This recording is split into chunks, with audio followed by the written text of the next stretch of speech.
안녕하십니까. 2025년 4월 10일 최병무 팩트 시작하겠습니다. 헌법재판소가요, 박성재 법무부 장관에 대한 탄핵소추안을 오늘 전원일치로 기각을 했습니다. 원래 탄핵소추 사유가 뭐였냐면, 비상계엄 선포 직전 국무회의에 참석해서 계엄 선포를 막지 않았다, 뭐 이런 거. 그 다음에 이튿날 삼청동 안가에서 이상민 전 행정안전부 장관 등과 함께 후속 조치를 논의했다, 뭐 이런 거. 국회 법사위가 요구한 검찰 특수활동비 사용 내역, 이거 제출하지 않았다. 장시호 씨의 서울구치소 출정 기록 등을 제출하지 않았다. 뭐 이런 것들이 이제 탄핵소추 사유였습니다. 뭐 이 중에 뭐 특수활동비 사용 내역 제출하지 않았다, 뭐 이런 거 정도는 모르겠지만, 다른 것들은 다 뭐 탄핵소추를 할 때부터 아주 근거가 없는 거 아니냐. 심지어는 박성재 장관 본인이 퇴장을 하면서 본회의에서 뭐 민주당 쪽을 째려봤다, 뭐 이런 것도 거기에 들어가 있습니다. 아니, 째려봐서 무슨 법을 위반했다는 거죠?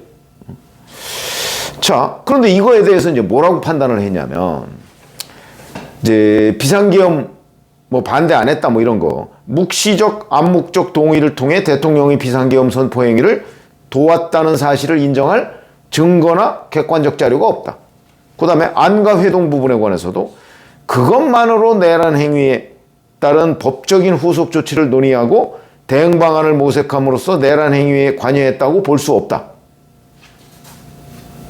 그 다음에 장시호 씨 서울구치소 출정 기록 제출 거부한 부분은, 이거는 뭐 국회 정언감정법 위반이라고 할 수 있지만, 그렇다고 이게 파면을 정당화할 사유는 안 된다. 중대하지 않다, 이런 얘기. 그러면서 이런 얘기를 했습니다.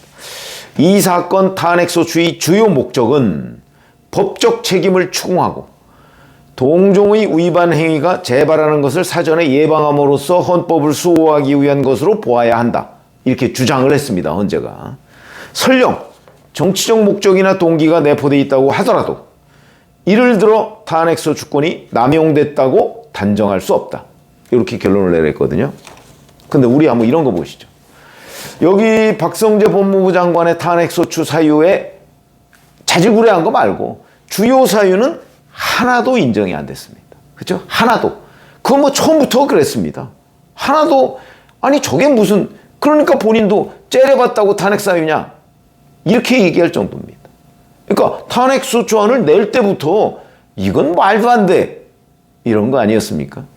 이게 무슨 법적 책임을 추궁하는 겁니까? 째려본 거에 대한 법적 책임 추궁이 뭐가 있습니까? 그럼 인정을 하든가요. 째려본 게 무슨 뭐 위반이다, 그러든가.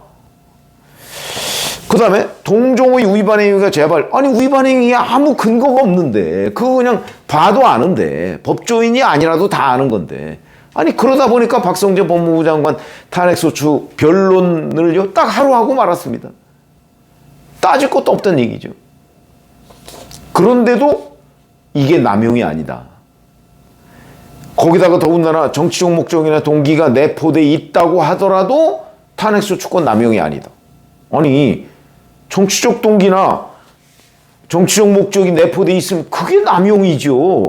탄핵소추 사유가 안 되는 걸 정치적 동기나 목적으로 했다면 그게 남용이지 뭐가 남용입니까? 이게 도대체 국어의 문제가 아닌가, 저는 이렇게 판단이 되고요. 하나도 인정이 안 됐습니다. 자, 저는 어떻게 보냐면, 요 사건, 박성재 법무부 장관 탄핵소추 요 사건 하나만 보면 남용이 아닐 수 있습니다. 그렇죠? 탄핵소추 했고, 그래서 심판받아서 아니다 이럴 수 있지. 그렇죠? 그러나 문제는 윤석열 대통령 부분을 빼면 오늘까지 10전 10패입니다. 10번 탄핵소추안을 국회에서 통과시켰고 헌법재판소에 갔는데 단 한 건도 인용된 게 없습니다. 그리고 그 대부분이 다 인정되지 않았습니다. 소추 사유 자체가 인정되지 않았습니다. 최재해 감사원장, 이창수 서울중앙지검장 등 검사 3명, 뭐 이진숙 방송통신위원장, 그리고 가장 최근에는 한덕수 대통령 권한대행 13건 정도가 국회 본회의를 통과해서 헌재로 왔는데, 지금까지 이제 10건, 10전 10패. 나머지도 뭐 볼 것도 없다고 봅니다. 처음부터 탄핵소추 사유가 되지 않았다. 그렇기 때문에 실제 변론조차 제대로 변론할 것조차 없었다. 이게 남용이 아니면 뭐가 남용이냐. 그러니까 10건을 다 보면 남용이다 라고 하는 게 국민 눈높이 아닌가요? 뿐만 아니고 자, 탄핵소추안 안건이 최근에 최상목 전 대통령 권한대행까지 합치면 30건입니다. 무려.